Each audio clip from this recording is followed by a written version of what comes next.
Vamos a empezar por la primera clase, que es leucemia mieloide crónica. Este es un caso introductorio de un paciente varón de 58 años que acude por un dolor, sensación de llenura precoz, dolor abdominal, sensación de llenura precoz, cansancio, percepción de aumento del volumen abdominal que limita su descanso y que presenta palidez y esplenomegalia con un vaso palpable 10 centímetros por debajo del reborde costal. En su hemograma encontramos anemia con leucocitosis, y las plaquetas se borraron, con un recuento de plaquetas incrementado y con la presencia de neutrófilos en un 70% con formas inmaduras de mielocitos, promielocitos, metamielocitos y basófilos, ¿no? En este caso, pues nos hacemos la pregunta si investigaríamos en el paciente leucemia mieloide crónica.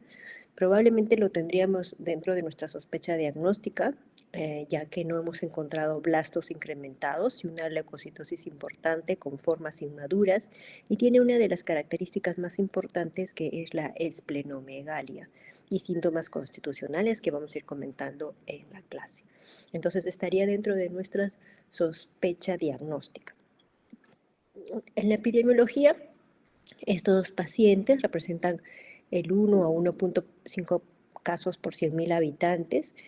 Tienen una media de edad de 57 a 60 años.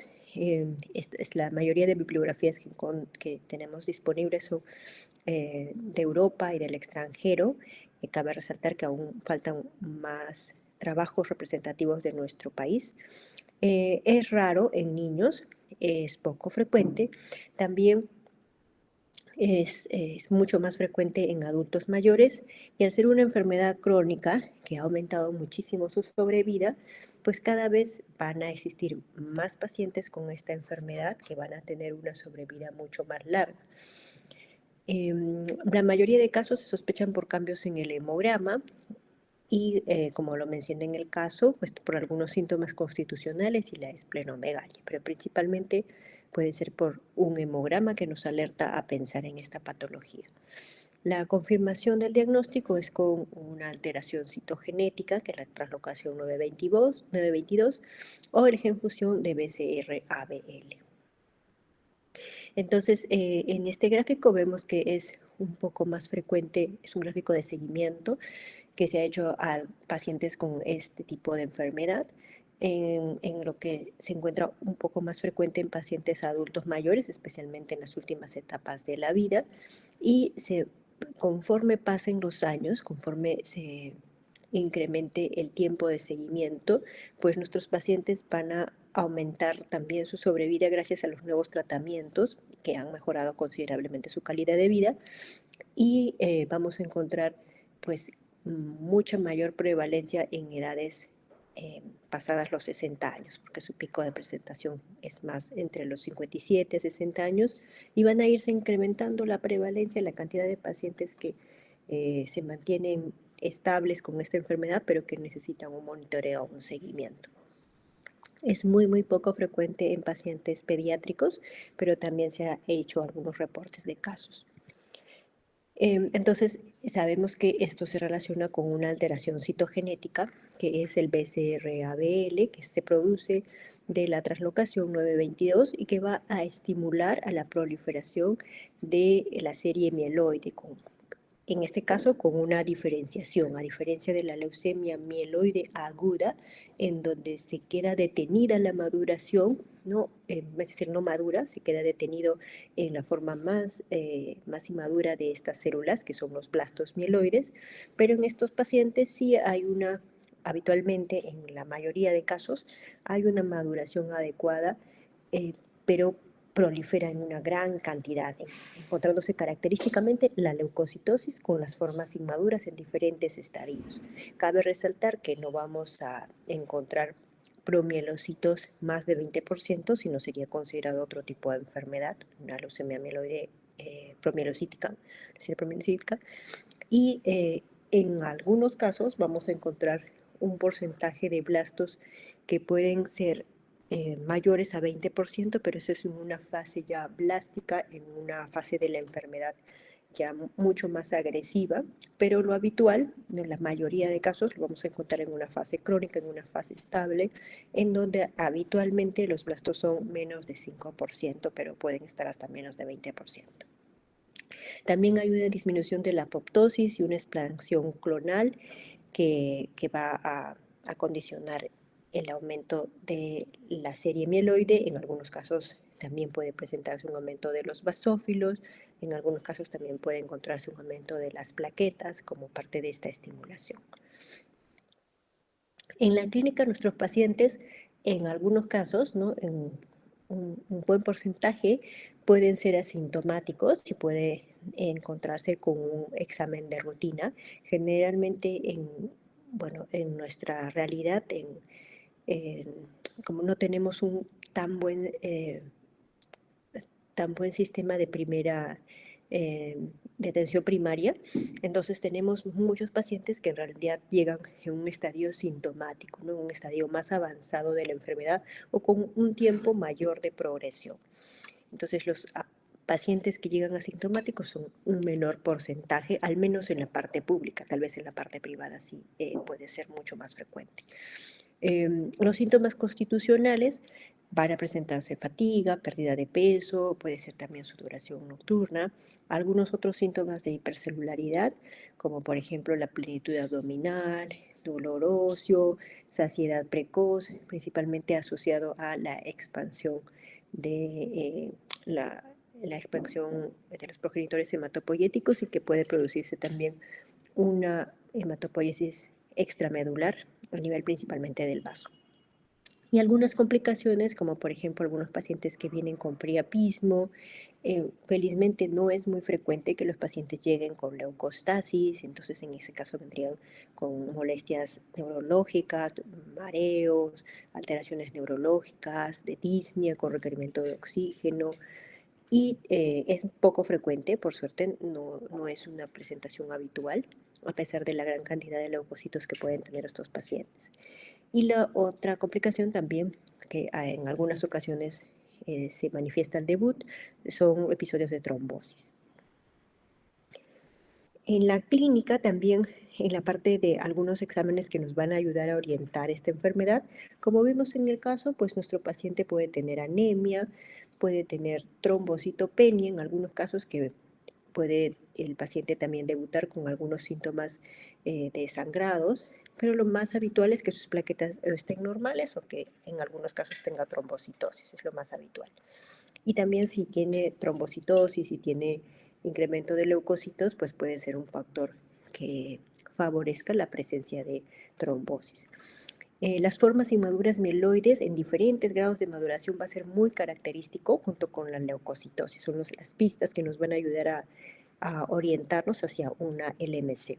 En la bioquímica, un incremento del ácido úrico, ¿no? Por la gran proliferación de los elementos mieloides y su destrucción también va a incrementarse probablemente el ácido úrico, el DHL, en algunos casos puede haber un incremento ligero de la creatinina, generalmente no tenemos síndrome de lisis tumoral muy florido en estos pacientes, pero se recomienda monitorizar el perfil completo, ¿no? Con electrolitos también a estos pacientes. La gran esplenomegalia que la podemos encontrar a la palpación, en los estudios de ecografías y generalmente su perfil hepático no está afectado porque es dependiente propiamente de la proliferación o de la hematopoiesis extramedular en vaso. En cuanto a las fases, en el 2022 se hace una modificación, o se plantea una modificación sobre las fases del LMC. Y consideran que, bueno, catalogarlo como fase blástica o fase acelerada y fase crónica, pues en realidad para lo que era el tratamiento y la parte práctica era mucho más conveniente dividirlo solo en dos fases, que era la fase crónica y la crisis blástica. Entonces la fase acelerada como que en la última clasificación lo consideran obviada y la fase plástica se define principalmente por la OMS como blastos mayor o igual a 20%, o la presencia también de proliferación extramedular, ¿no? Por ejemplo, en algunos casos muy agresivos puede encontrarse la presencia también de blastos en el líquido cefalorraquídeo o en alguna tumoración en la parte dérmica, ¿no? Como un sarcoma. Entonces, eso pues ya nos indica que hay una agresividad de la enfermedad y se considera como fase blástica. Y por el otro lado, en la mayoría de casos, el 95% de los pacientes debutan en una fase crónica que tiene una mejor evolución habitualmente, en donde los blastos van a estar menos de 20%, habitualmente en la fase crónica de riesgo bajo van a estar habitualmente menos de 5%, la gran mayoría de los pacientes, y van a presentar pues diferentes manifestaciones clínicas como el aumento de los basófilos, como en la esplenomegalia, en algunos casos hepatomegalia, ¿no? Y lo característico que es un incremento de la celularidad en la médula ósea. Hay algunos estudios que se van realizando en el diagnóstico de la enfermedad, ¿no? En el diagnóstico de la enfermedad, que nos van orientando a pensar que ese paciente que se ha diagnosticado con una leucemia mieloide crónica en fase crónica puede transformarse o puede ser un poco más desfavorable su respuesta al tratamiento habitual con, eh, con los inhibidores de tirosinquinasa al presentar ciertas alteraciones citogenéticas principalmente, porque el cariotipo se hace al debut de la enfermedad habitualmente, y si encontramos que tiene monosomía del cromosoma 7, trisomía del 8, isocromosoma del cromosoma 17q, o un cariotipo complejo, es decir, más de 3 alteraciones en el cariotipo, o la presencia de muchos basófilos, mayor o 20% de los basófilos, o si los blastos pues están en un porcentaje de 10 a 19, o si hacemos un score pronóstico con unos datos que luego vamos a comentar, y sale un score alto, entonces esos datos nos orientan a pensar que tal vez nuestro paciente pueda no responder inicialmente a, de manera tan favorable al tratamiento tal vez con imatinib, que es el tratamiento de primera línea, y que a lo mejor tenemos que considerar hacer algunos estudios adicionales para ver si hay alguna mutación que le genere resistencia, ¿no? Esos son como unos red flags para tener en cuenta cuando se hace la investigación en el debut de la enfermedad. Entonces, hay varios scores que se han ido desarrollando. El objetivo en realidad de los scores es evaluar si nuestro paciente va a tener una adecuada respuesta al tratamiento y en otros casos, pues evaluar la progresión de la enfermedad, ¿no? hacia una fase blástica, ¿no? ¿Qué tan bien le va a ir con el tratamiento? Dentro de ello se ha estudiado el SOCAL, en donde se caracteriza por incluir algunos datos bastante prácticos, que es el recuento de plaquetas, el tamaño del vaso, la edad del paciente y también el porcentaje de blastos, ¿no? Hay otros más. El SOCAL es bastante accesible y también el SCORE, que se ha considerado con mayor utilidad porque ya evalúa con los nuevos tratamientos que son los inhibidores de tirosinquinasa, que actúan justamente con esa mutación que habíamos comentado, y disminuyen la replicación anormal de estas células neoplásicas. Pues lo que hace es evaluar la eficacia de este tratamiento, el imatinib, a largo plazo, ¿no? Entonces, si el score no sale alto, nos indica que probablemente nuestro paciente pues, pueda tener no una tan buena respuesta o sobrevida con el tratamiento con imatinib. Entonces, de cierta manera nos orienta a pensar que tal vez podríamos valorar usar otro inhibidor de tirosinquinasa como el dasatinib, por ejemplo, que también es accesible en nuestras instituciones públicas, ¿no? Nos orienta un poquito, para eso nos sirve, y también evalúa parámetros bastante sencillos como la edad, el tamaño del vaso, el porcentaje de blastos y el recuento de plaquetas, ¿no? Entonces necesitaríamos básicamente al debut medir cuánto está el tamaño del vaso por debajo del reborde costal y tener un hemograma con con una verificación del recuento de blastos para poder hacer un adecuado score y que eso nos sirva para más adelante tomar una adecuada decisión terapéutica en beneficio del paciente. Entonces, cuando nosotros nos enfrentamos con nuestro paciente, vamos a tener datos en la anamnesis que nos van a ayudar. Ya hemos mencionado algunos de ellos en la parte de la clínica. Vamos a evaluar también en el examen físico algunos datos de síntomas de anemia, trombocitopenia, de trombocitosis, si hay algún indicio de trombosis. Sí, vamos a evaluar si tiene algún indicio de una complicación grave, como el priapismo, como leucostasis, que bueno, eso ya tendría una necesidad de ir a urgencias. Y también el tamaño del vaso, ¿no? El tamaño del vaso, que va a ser algo importante para el pronóstico, como lo hemos mencionado. Dentro de los exámenes, el hemograma, que es una pieza muy fundamental, tanto para evaluar de dónde estamos partiendo, ¿no? Con el paciente, evaluar también riesgos, si puede haber lisis tumoral, ¿no? A mayor cantidad de leucocitos, pues mayores posibilidades de que haya alguna complicación en nuestro paciente. Y también nos orienta a pensar en la misma enfermedad, ¿no? Es como uno de los exámenes más básicos que nos pueden orientar a sospechar de esta enfermedad. También un perfil bioquímico, habíamos mencionado algunos estudios para evaluar la lisis tumoral, pero también va a ser importante evaluar cómo está la función del hígado, la función del riñón. Recordemos que puede ocurrir con mayor frecuencia en pacientes adultos mayores. En nuestro medio, que también ocurre en pacientes jóvenes, de repente por estilos de vida, exposiciones a contaminación ambiental, ¿no? Hay factores que aún no se pueden determinar, pero estamos teniendo una mayor incidencia de personas jóvenes, al menos en la parte pública. Y además de ello, pues el estudio del amo, la biopsia, para evaluar también si tiene algunos indicios de fibrosis, es deseable hacerlo, y los estudios necesarios también de citogenética, el cariotipo, el BCR-ABL, que nos va a permitir confirmar este tipo de enfermedad, y como va a recibir también algunos tratamientos para este tipo de enfermedad, los estudios serológicos básicos se recomiendan. Entonces, una vez que demostramos que tiene criterios clínicos y se confirma con el estudio de BCR-ABL, el siguiente paso es determinar si está en fase crónica, que esperamos que sea así porque es algo más fácil de controlar la enfermedad, o en una fase avanzada, en una fase en este caso blástica, ¿no? Con blastos más de 20%. Entonces, en este caso, determinamos la fase crónica, el riesgo con el score LTS idealmente es el que si tuviéramos que elegir uno, pues elegiríamos ese, y si no, podemos hacer varios igual para tenerlos en cuenta, pero el más importante sería el último que les comenté, el LTS.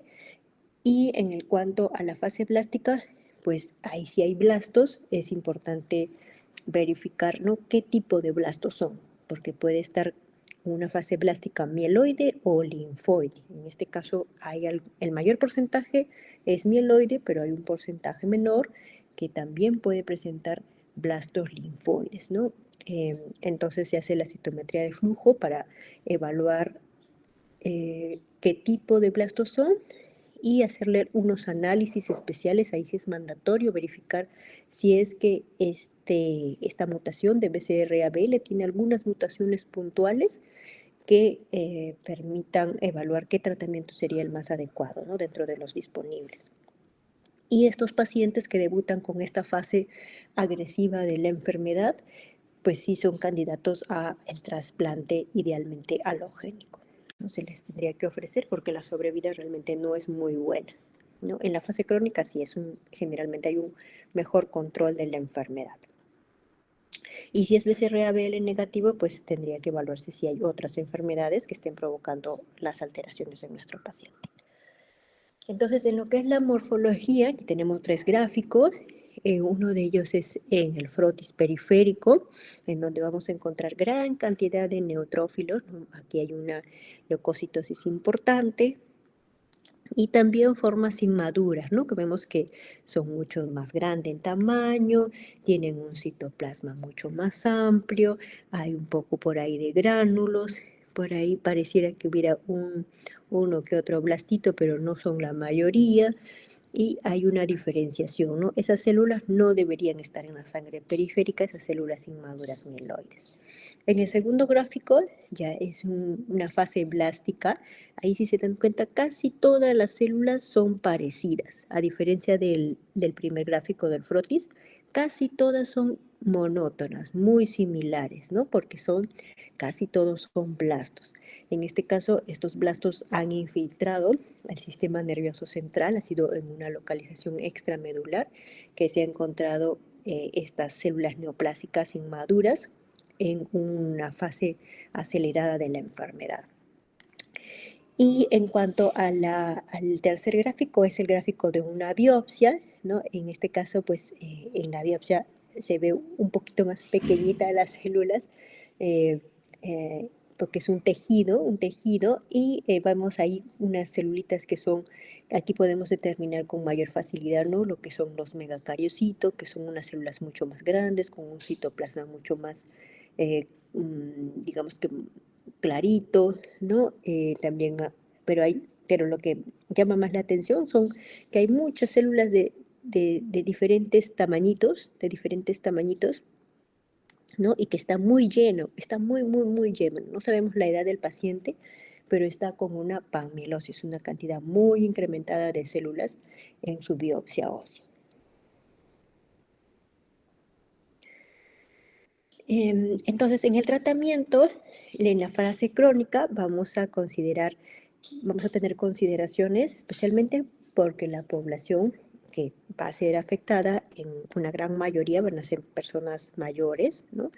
Pero también pueden haber personas jóvenes que tengan otras enfermedades. Entonces es importante tener en cuenta qué enfermedades tiene, ¿no? Para poder evaluar si puede haber alguna toxicidad, alguna interacción con el fármaco que vamos a utilizar, porque va a ser un fármaco que inicialmente pues no planteamos una suspensión en el seguimiento, ya se verá si según los chequeos, los análisis que tengamos, si en algún momento va a ser posible suspenderlo, pero inicialmente es como si fuera un fármaco que lo va a acompañar toda su vida. Entonces, es importante evaluar la toxicidad, la respuesta que va teniendo fase a fase en los meses de seguimiento. Y con el score que habíamos mencionado, pues lo dividimos si es un bajo riesgo, un riesgo intermedio o un riesgo alto. Y de acuerdo a esas variables, ¿no? Que hemos comentado, pues se evalúa qué tratamiento vía oral, porque la mayoría que vamos a darle a nuestro paciente es un tratamiento vía oral que le va a permitir tener una buena calidad de vida. Como al inicio hay mucha cantidad de leucocitos en la mayoría de casos, pues probablemente vamos a elegir hospitalizarlo para que pueda controlarse mejor cómo es la respuesta al tratamiento, se pueden hacer sus exámenes mucho más rápido y de esa manera pues tener un tratamiento más rápido y un control de la enfermedad lo más pronto posible. Tenemos que tener especialmente atención a las mujeres, porque las mujeres, especialmente si son mujeres jóvenes en edad reproductiva, estas pastillas, estos medicamentos que no tienen aún un tiempo de fin al inicio, pues pueden tener efectos teratogénicos, pueden haber algunas complicaciones ahí si desea tener o si no ha tenido bebés antes, es importante hacer la consejería, ¿no? Y que es importante primero controlar la enfermedad antes de considerar un embarazo. Los pacientes adultos mayores, por lo que habíamos considerado, que pueden tener interacciones entre los fármacos o aumentarse su toxicidad, y también el riesgo cardiovascular, porque algunos de los fármacos que están dentro de las opciones también pueden tener efectos cardiovasculares que se pueden incrementar con algunas enfermedades previas. Dentro del tratamiento de la fase blástica, pues la fase blástica vamos a considerar la posibilidad de un trasplante alogénico.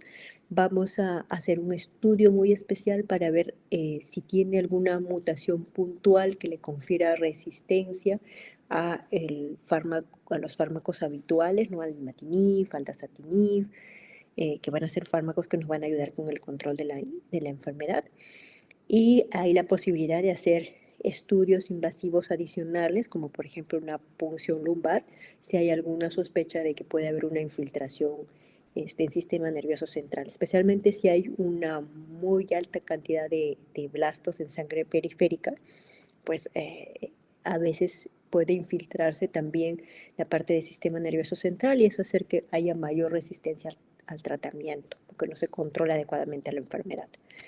Y como habíamos mencionado, puede ser linfoide o mieloide y dependiendo de ello, pues se elegirá la quimioterapia o si es disponible en el centro donde se está tratando un ensayo clínico o si el paciente no tiene las condiciones para tolerar una quimioterapia por diferentes razones, o sea, de repente tiene muchas comorbilidades, es excesivamente alta su edad, su estatus performance no es el más adecuado, pues a veces puede plantearse solamente los inhibidores de tirosinquinasa, que es los tratamientos bioorales, con esteroides si es linfoide, o solo los tratamientos de inhibidores de tirosinquinasa si nunca lo ha usado antes. Depende mucho de cada paciente. Y el trasplante alogénico de ser factible también para aumentar el tiempo de sobrevida y el control de la enfermedad. En cuanto habíamos mencionado que hay algunas pruebas que se hacen para evaluar las mutaciones de los fármacos que vamos a utilizar y de acuerdo a ello, si es que hay una mutación puntual, nosotros podemos elegir mejor qué fármaco va a ser el más efectivo al paciente, ¿no? Entonces, hay esa posibilidad. No tenemos pues toda la cantidad larguísima de mutaciones, pero algunas básicas están disponibles en nuestro centro de referencia, que es el INE.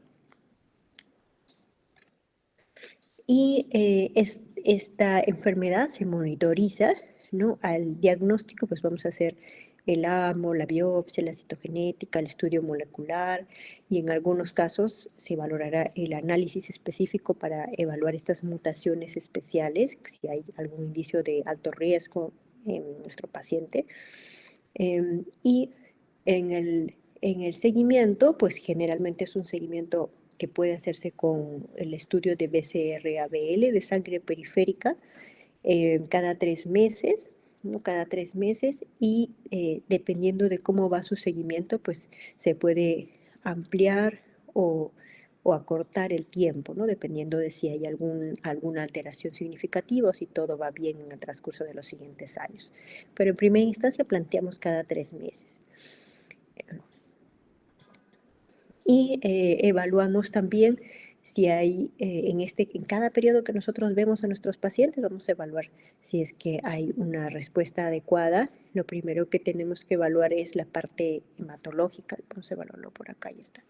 La parte hematológica, que es que se recuperen los leucocitos, luego la parte de las plaquetas, que se recuperen las plaquetas, ¿no? Que no estén incrementadas por lo menos o muy disminuidas, ¿no? Si es que empezó con trombocitopenia, pues que se recuperen también, y que no haya células inmaduras en la sangre periférica, en el frotis, en el hemograma, que los basófilos estén menos de 5% y que el vaso retorne a su tamaño normal, que no sea palpable.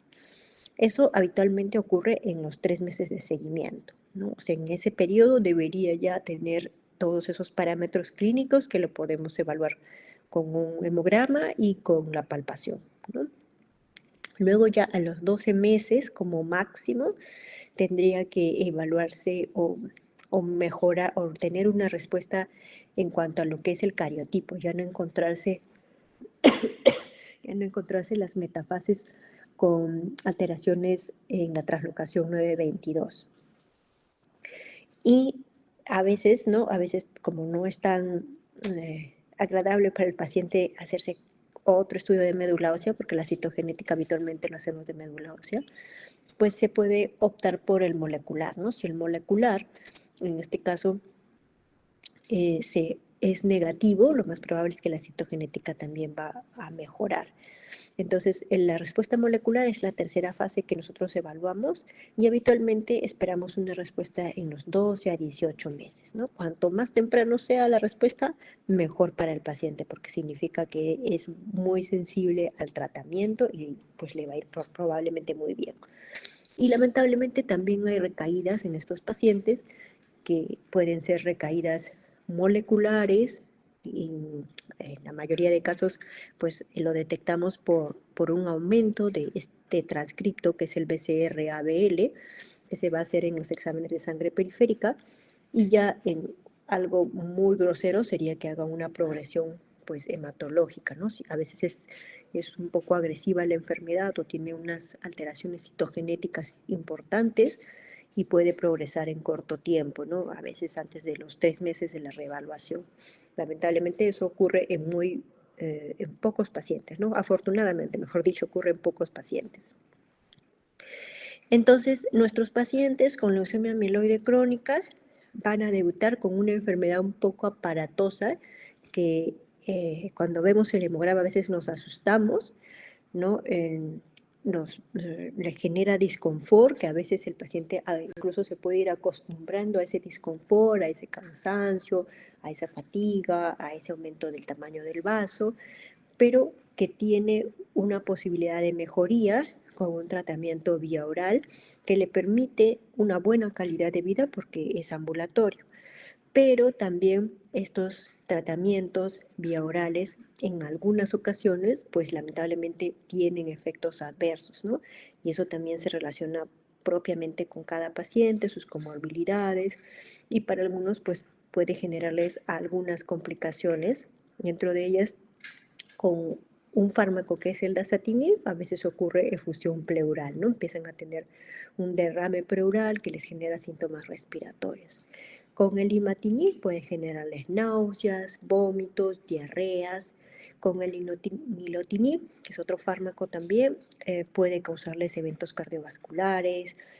Entonces, no están exentos, se trata de hacerle por eso sus monitoreos lo más acuciosos posibles para poder elegir el fármaco que le confiera menor posibilidad de efectos adversos de acuerdo a su perfil de cada paciente, ¿no? Y bueno, eso para tenerlo en cuenta.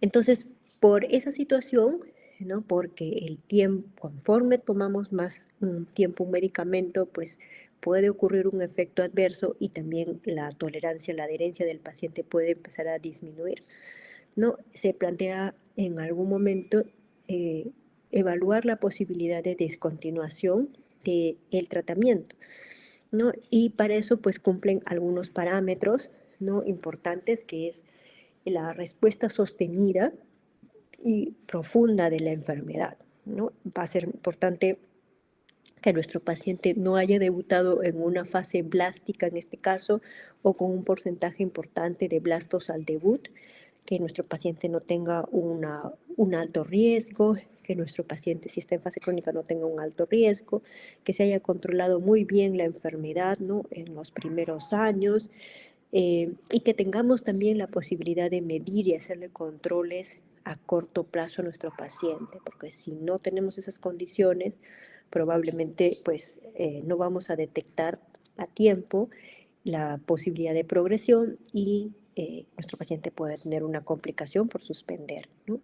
Entonces, estas situaciones lo vemos de repente en un paciente que ha debutado bastante temprano y que a lo mejor tiene el deseo de paternidad, más que nada de paternidad, maternidad, ¿no? Maternidad. Pero no hemos tenido, por suerte, muchos casos que tengan esta complicación, ¿no? Del embarazo y el uso de tratamiento para la leucemia mieloide crónica. Pero sí es una posibilidad que la evaluamos adecuadamente, evaluando el perfil propio del paciente, ¿no? Perfil propio y la respuesta que tenga al tratamiento y los factores de riesgo para una posible recaída ante la suspensión de su tratamiento.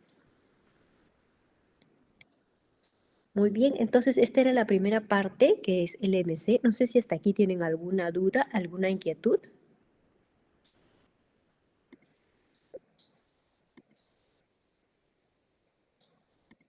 Doctora, siempre pasando ese tiempo, ¿siempre se debe descontinuar el tratamiento o solo si hubo una respuesta adecuada?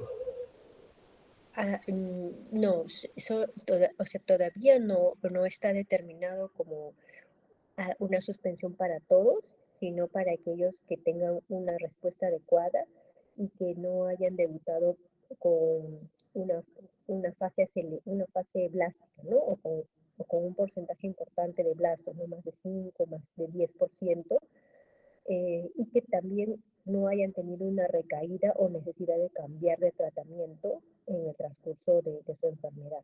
Porque el hecho ya de que hayan tenido que, por una inadecuada respuesta, que tener que cambiar, consideran que tienen un mayor riesgo, ¿no? Pero el tiempo exacto, pues hay algunos que consideran 3 años, otros preferibles 5 años de una respuesta sostenida que sea controlada. Gracias.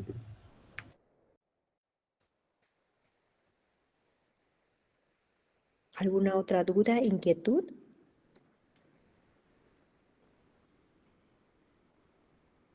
Entonces, para recordarlo, la leucemia mieloide crónica es una neoplasia que va a caracterizarse por tener leucocitosis con presencia de formas inmaduras mieloides que se puede acompañar de otra citopenia como anemia, trombocitopenia o a veces trombocitosis. Va a caracterizarse por síntomas clínicos constitucionales, dentro de ellos también síntomas como la esplenomegalia, que es bastante frecuente, y es una enfermedad que, a pesar de tener el título de leucemia, tiene una posibilidad, especialmente al detectarse en fase crónica, tiene la posibilidad de tener una buena calidad de vida y de tener un control de la enfermedad ambulatorio. En la fase crónica, pues generalmente no consideramos que sea candidato a trasplante y la mayoría de casos tienen una buena evolución solo con un tratamiento vía oral, ¿no? Entonces eso cambia un poco la perspectiva tal vez de lo que tenemos de las leucemias. En el caso de las crónicas, pues en muchos pacientes con leucemia mieloide crónica tienen un buen control de la enfermedad y una buena calidad de vida con un seguimiento ambulatorio cada 3 meses. Y ya pasando a lo que es síndromes mielodisplásicos,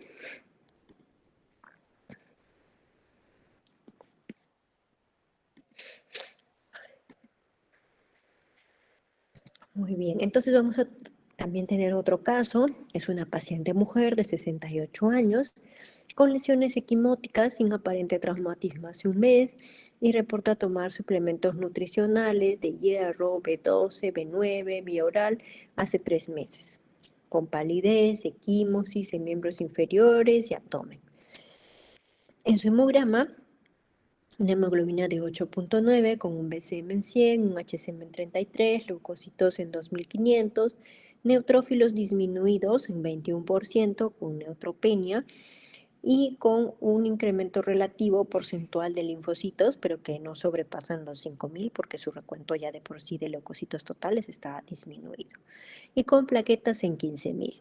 Entonces, esta es una paciente en donde las posibilidades de tener un síndrome mielodisplásico podrían estar. Habría que correlacionar con otros datos más y otros exámenes complementarios, pero dentro de las opciones es válido considerar un diagnóstico diferencial como un síndrome mielodisplásico, especialmente si ya ha tenido una suplementación previa. ¿No? Como hemos también tenido la clase, hay otras patologías más que entran en la posibilidad de un paciente con pancitopenia y adulto mayor, pero el síndrome mielodisplásico es un buen diagnóstico diferencial que tendría que estar en nuestra mente. Entonces, el síndrome mielodisplásico actualmente se considera una neoplasia, es un conjunto de enfermedades clonales con células de las células progenitoras hematopoyéticas. Se va a caracterizar por una hematopoiesis ineficaz. La médula ósea puede estar normocelular, generalmente está hipercelular, excepto en un tipo específico que es, que es el síndrome mielodisplásico hipoplásico, que no es el más frecuente y que se escapa a lo habitual, que es que esté hipercelular la médula. Se caracteriza por la presencia de citopenias y alteraciones morfológicas celulares. Entonces, tenemos que considerar que hay muchas causas de pancitopenia y algunas de ellas son transitorias, pueden ser infecciones, pueden ser deficiencia de nutrientes, y pueden ser también enfermedades autoinmunes. Entonces, el síndrome mielodisplásico es algo de exclusión ya que a veces también la médula ósea puede alterarse en la morfología, ¿no? Alterarse en la forma, en cómo se presenta, o en el frotis transitoriamente. Entonces tendríamos que hacer un descarte adecuado de otras posibilidades antes de catalogarlo como mielodisplasia. Esto se escapa cuando ya empezamos a ver células patológicas anormales como los blastos, ¿no? Que vamos a comentar posteriormente. Entonces debemos excluir otra causa de citopenia y displasia transitoria y necesitamos algunos estudios de sangre periférica y de médula ósea para pues, confirmar esta enfermedad. Entonces, mielodisplasia no es lo mismo que síndrome mielodisplásico porque solo la mielodisplasia puede ocurrir transitoriamente por otras causas. Y en este caso sí hay una alteración clonal, hay un estímulo que afecta o desarrolla alteraciones o mutaciones en el paciente, afecta su cariotipo, su citogenética y conlleva a una hematopoiesis ineficaz, un incremento en la apoptosis y en algún momento estos pacientes, una parte de ellos pueden transformarse a una enfermedad mucho más agresiva, con frecuencia a una leucemia aguda.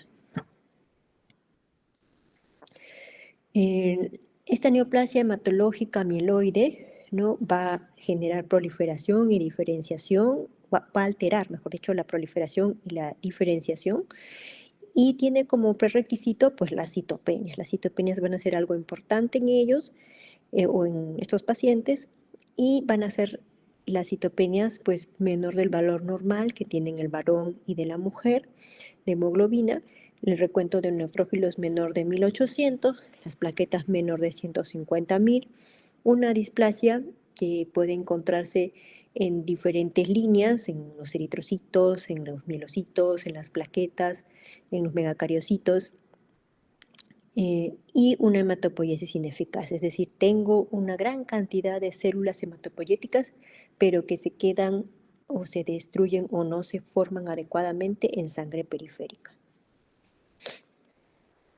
Entonces, en el prerequisito es tener estas citopenias, ¿no? Que sus valores de plaquetas, de hemoglobina, de neutrófilos no estén en los rangos adecuados, que haya excluido otras enfermedades, tanto hematológicas como no hematológicas, que sean causa de citopenia y displasia de manera transitoria o persistente.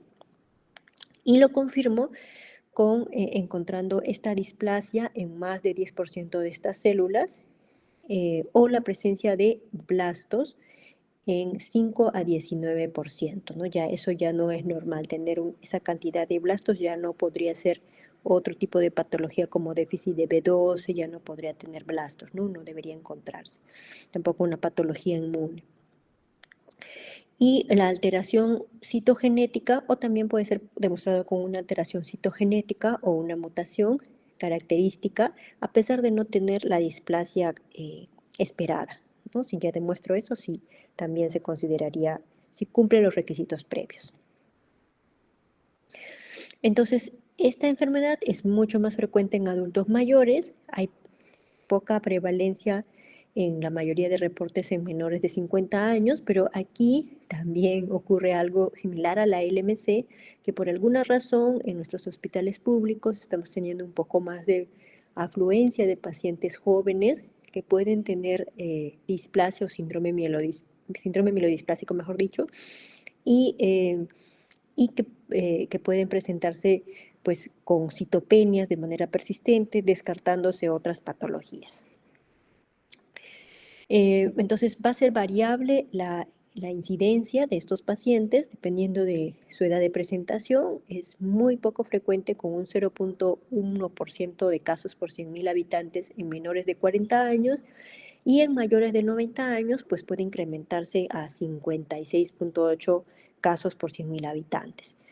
Dentro de ellos hay un porcentaje, casi el 30 o casi la tercera parte, ¿no?, de los pacientes van a tener un síndrome mielodisplásico de alto riesgo, es decir, que pueden con mayor frecuencia en un tiempo más corto de evolución transformarse a una leucemia aguda.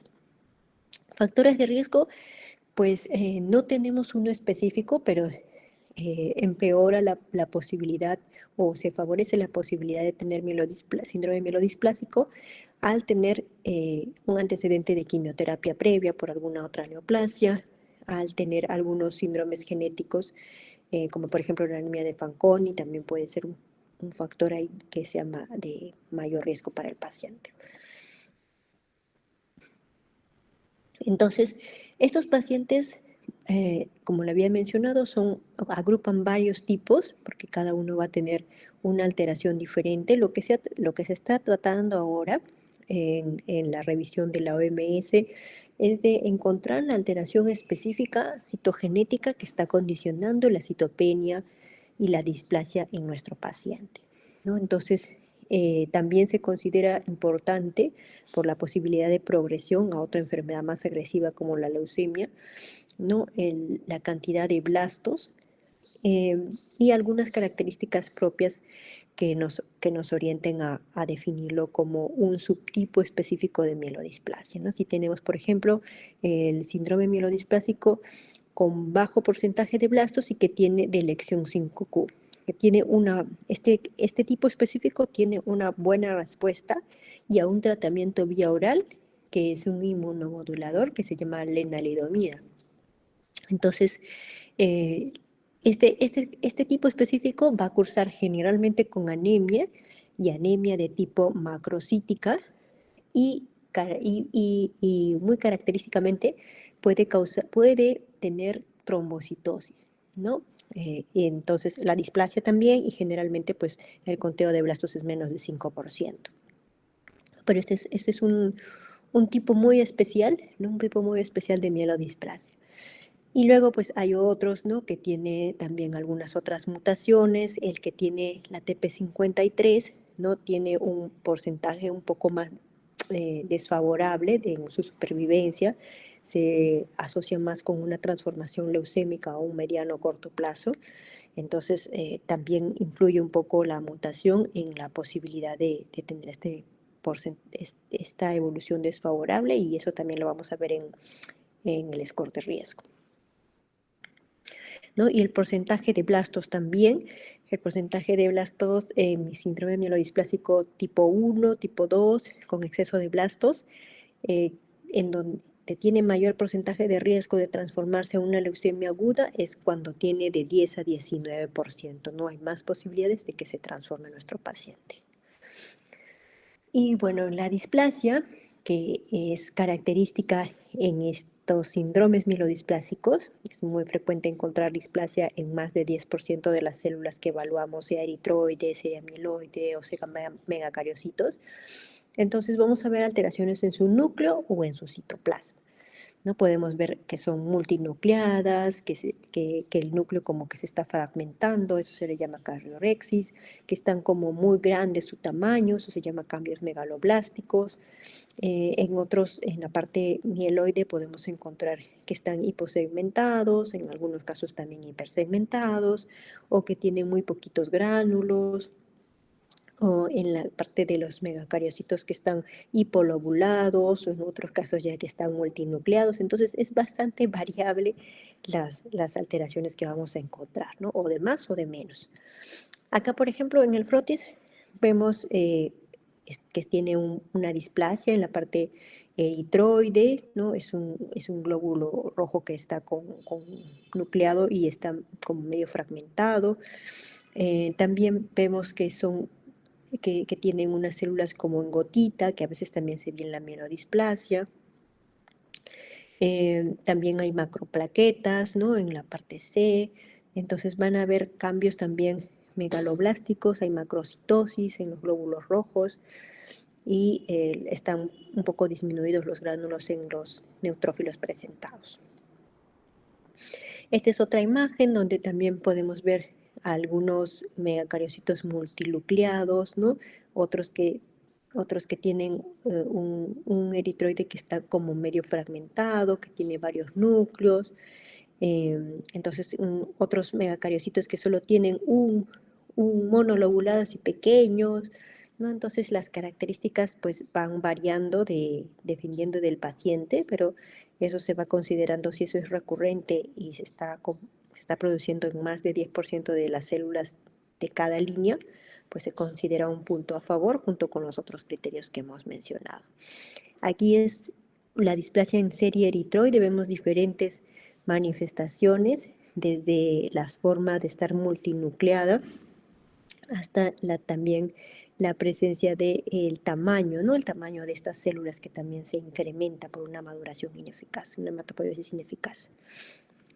De la misma manera, en la serie granulocítica, algunos que solo tienen 2 lóbulos, pseudopegel, algunos que están en forma de rosquita, algunos que tienen muy poquitos gránulos, ¿no? El tercero debería tener mucho más gránulos, algunos que están hipersegmentados, que puede por ahí confundirnos con también un déficit de vitamina B12. Y en cuanto a los megacariocitos, nuevamente aquí vemos algunos que son monolobulados y son pequeñitos, y otros que son multilobulados y son bastante grandes su tamaño, ¿no? Entonces hay diferentes presentaciones. Y también la tinción de hierro, lo que se llama sideroblastos en anillo, que van a empezar a ocupar más de la tercera parte del eritrocito, la tinción de hierro. Y en este caso de la elección 5Q, en donde van a verse un incremento de la cantidad de los megacariocitos y van a ser característicamente chiquititos, bueno, no tan chiquititos, pero monolobulados, ¿no? En tamaño mediano y monolobulado.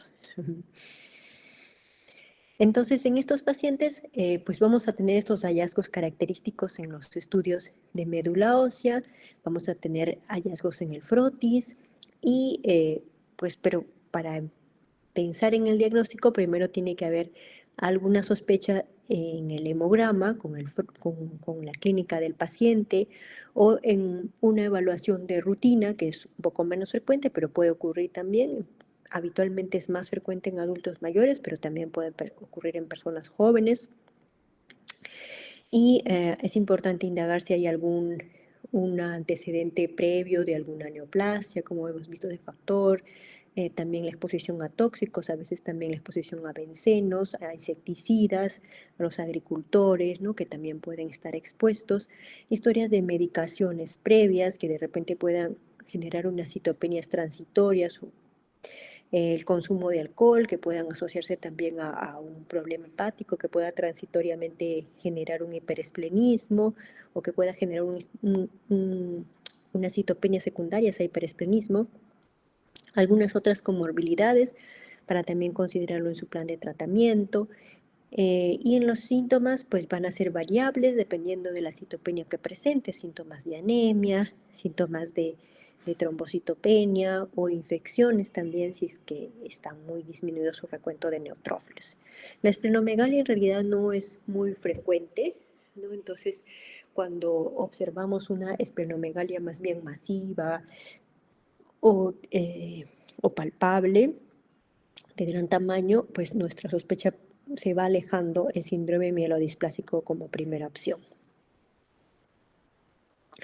Y en los test del laboratorio, el hemograma va a ser algo que nos va a orientar a pensar en como una de las tantas posibilidades.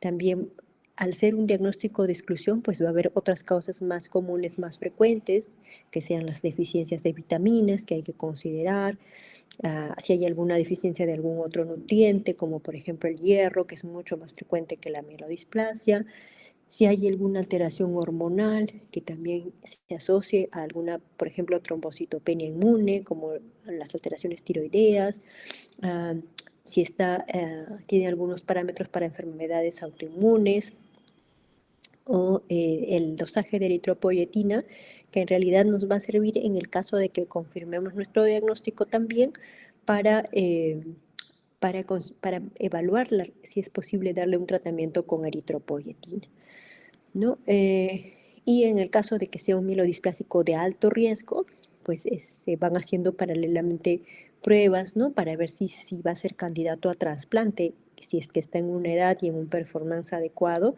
¿no? Tal vez se le puede ofrecer que es un tratamiento curativo. Y en otras enfermedades que a veces pueden también coexistir o ser un diagnóstico diferencial, la hemoglobinuria paroxística nocturna, pero generalmente pues va a presentar criterios de hemolis. Dentro de lo que es el estudio de médula ósea, pues es importante la morfología, como hemos visto, nos va a ayudar a sospechar la enfermedad, aún en la ausencia de blastos de manera importante. Y va a ser mucho más rápido que el estudio de cariotipo en nuestro medio, entonces es algo que igual nos ayuda a orientar, ¿no? Los depósitos de hierro para ver si tenemos sideroblastos, luego también el estudio de la biopsia para ver si hay fibrosis, que a veces también confiere una mayor dificultad a la respuesta al tratamiento, el cariotipo, y en algunos casos la citometría de flujo, especialmente si el porcentaje pues, de blastos está bastante incrementado, entonces o pensamos que se puede estar transformando a una leucemia aguda, puede ser útil.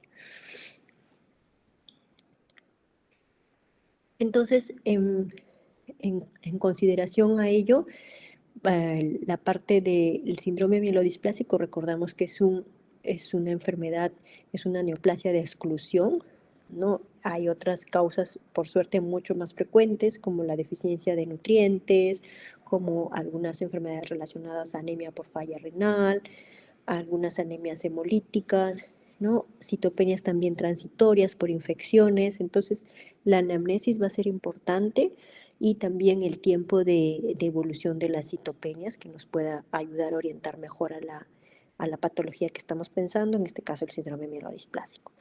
Entonces, si vamos excluyendo esas probables causas, la clínica, la anamnesis, los antecedentes, no nos orienta a pensar en una causa mucho más frecuente, pues y la citopenia no tiene una causa, se va avanzando en los estudios ya especiales para demostrar si hay clonalidad o si hay alguna causa que esté afectando a la médula ósea específicamente, ¿no? Una de ellas es el síndrome mielodisplásico, pero hay otras enfermedades más, la anemia plástica, el mieloma múltiple, aunque generalmente el mieloma no nos va a dar unas citopenias tan profundas en la mayoría de casos, sí de anemia, pero las otras habitualmente no tan profundas. Eh, pero bueno, ya estaría en este caso, al no tener una causa clara y no haber indicios según la clínica, según los estudios iniciales de una deficiencia nutricional, una falla renal, una causa reactiva, pues procedería a hacerle los estudios complementarios de médula ósea, ¿no? Y además, pues valorar también estudios a la par probablemente citogenéticos. Eh, y con ello, pues se confirma ya si nuestro paciente tiene o no esta enfermedad del síndrome mielodisplásico. Dentro de ello, pues el frotis también nos va a ayudar en una orientación, el aspirado, la biopsia, el estudio citogenético, en algunos casos la citometría, aunque no es obligatorio, pero nos puede ayudar también cómo la maduración, cómo identifican ellos la maduración de la serie mieloide y si detectan blastos patológicos. Y otros exámenes pues que son un poquito más complejos, también en algunos centros, especialmente en el extranjero, lo realizan especialmente para detectar alteraciones genéticas. Y en cuanto al pronóstico, pues en nuestro paciente podemos utilizar el estudio de la citogenética, los porcentajes de blastos, los valores del hemograma, que es la hemoglobina, plaquetas, recuento de neutrófilos, y con ello evaluamos eh, la posibilidad, ¿no?, de que nuestro paciente pueda tener una progresión a un corto plazo de una leucemia o la supervivencia que pueda tener nuestro paciente, ¿no? Entonces, los de alto riesgo pues tienen mayor posibilidad de tener una evolución desfavorable a un corto plazo.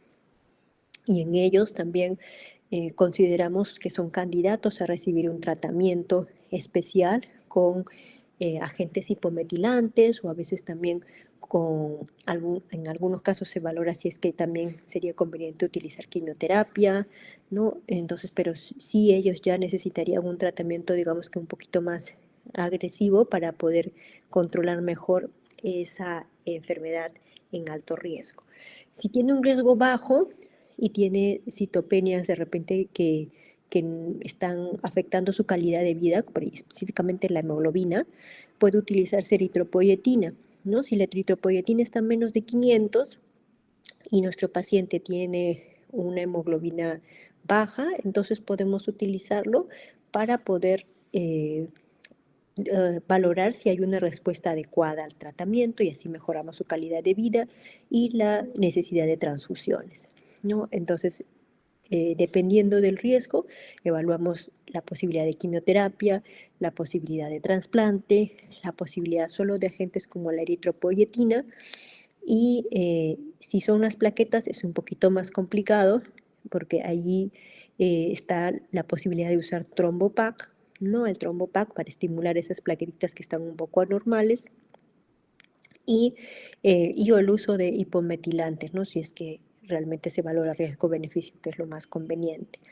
Ahora, como son pacientes adultos mayores, también son un poco más susceptibles a veces a las infecciones, a, a acudir con tanta frecuencia a un hospital, ¿no? Entonces también se evalúa esos aspectos para poder ofrecerle un tratamiento de hipometilantes, que es subcutáneo, o quimioterapia, ¿no? Generalmente la quimioterapia en un adulto mayor pues confiere más riesgos de infecciones, más citopenias más profundas, y por eso se opta más por la opción de los hipometilantes que generan una menor citopenia y una mejor tolerancia al tratamiento y que pues el tiempo de estancia hospitalaria es mínimo, es menor, porque al ser subcutáneo puede administrarse ambulatoriamente si el paciente está estable.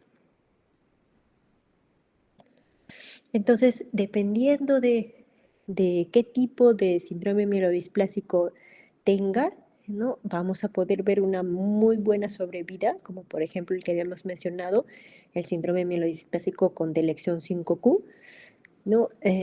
O si es que tiene la presencia de blastos, entre 10 a 19%, porque si ya tiene más de 20% o mayor o igual a 20% ya sería leucemia, o entonces pues en ese rango de porcentaje, el síndrome mielodisplásico con exceso de blastos tipo 2, sí, ese sí tiene una menor sobrevivencia, ¿no? Porque los blastos ya al estar más de 10%, pues pueden darle un mayor riesgo de transformación a un corto plazo a una leucemia. Entonces, sí son un poco más complicados y estos pacientes un tratamiento curativo es el trasplante alogénico, pero el trasplante alogénico tampoco no está exento de riesgos, especialmente si es un paciente mayor de 60 años, pues se piensa mucho si va a tolerarlo, porque es una inmunosupresión bastante importante y complicaciones también a veces post-trasplante. Entonces, se piensa mucho, generalmente se le ofrece a pacientes más jóvenes, que debuten agresivamente con un porcentaje mayor de blastos y sean síndromes mielodisplásicos, pero en el adulto mayor pues se piensa mucho si realmente le va a favorecer en cuanto al riesgo, ¿no? De complicaciones. Eh, y por eso probablemente se disminuya su sobrevida porque no tiene un adecuado control de la enfermedad. Muy bien, si tuvieran alguna duda con respecto a este tema.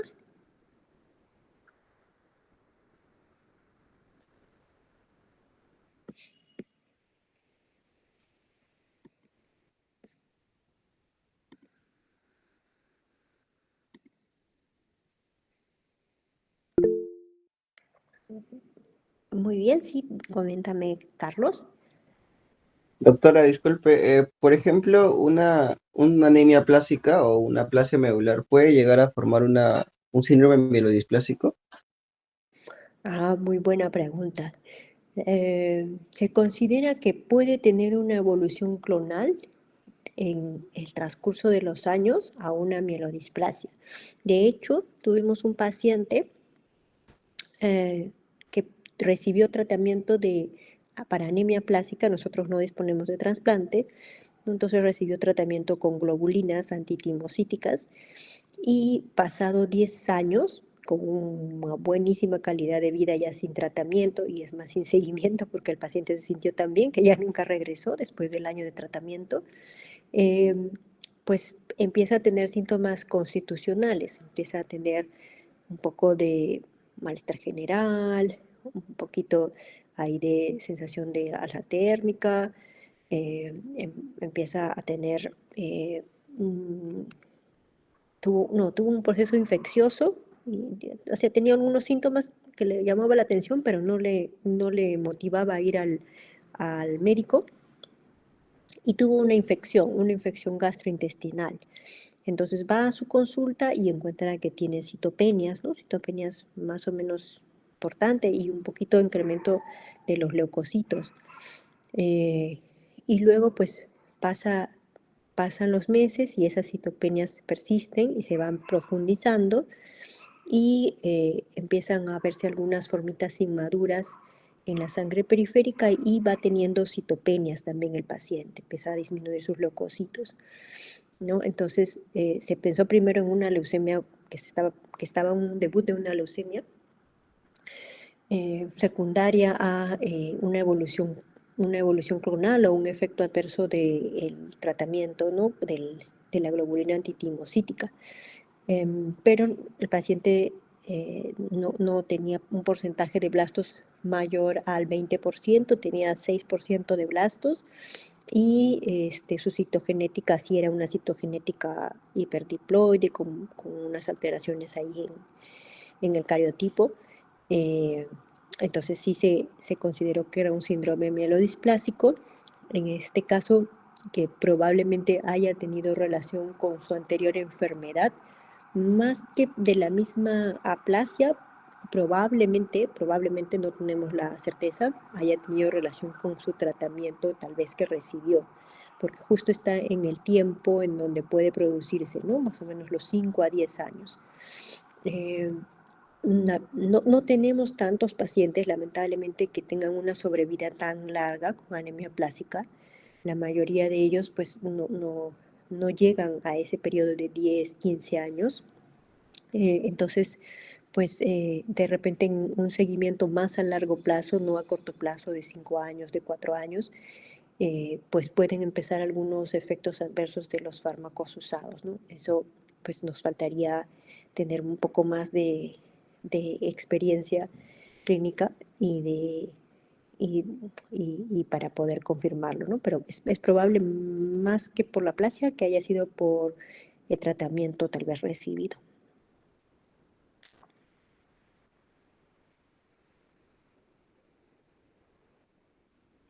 Gracias, doctora.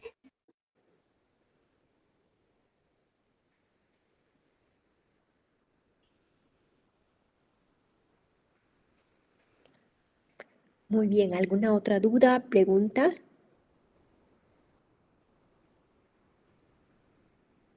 Muy bien, entonces si tenemos que recordar sobre los síndromes mielodisplásicos, recordemos que es un diagnóstico de exclusión, que es mucho más frecuente en adultos mayores, pero también puede encontrarse en pacientes jóvenes. Dentro de sus requisitos va a ser las citopenias, ¿no?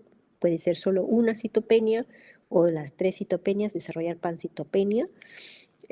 Luego se van descartando previamente o paralelamente otras posibilidades mucho más frecuentes, ¿no? Y el estudio de médula, el de cariotipo, nos va a ayudar a confirmar este diagnóstico.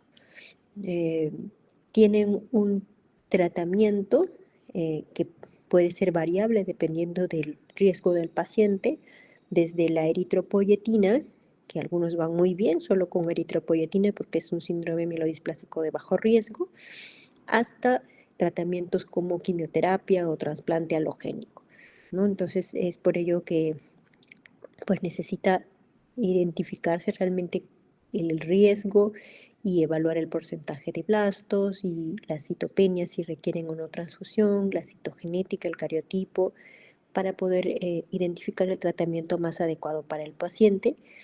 Y, bueno, las alteraciones morfológicas, ¿no? Que también es una causa de macrocitosis. Generalmente no es una macrocitosis tan severa, sino una macrocitosis leve. Entonces, para tenerlo en cuenta cuando tal vez pueda coexistir tal vez puede coexistir con un déficit de B12 paralelo, ¿no? Entonces siempre tener como un diagnóstico diferencial si es que no hay una adecuada respuesta, especialmente en los pacientes adultos mayores.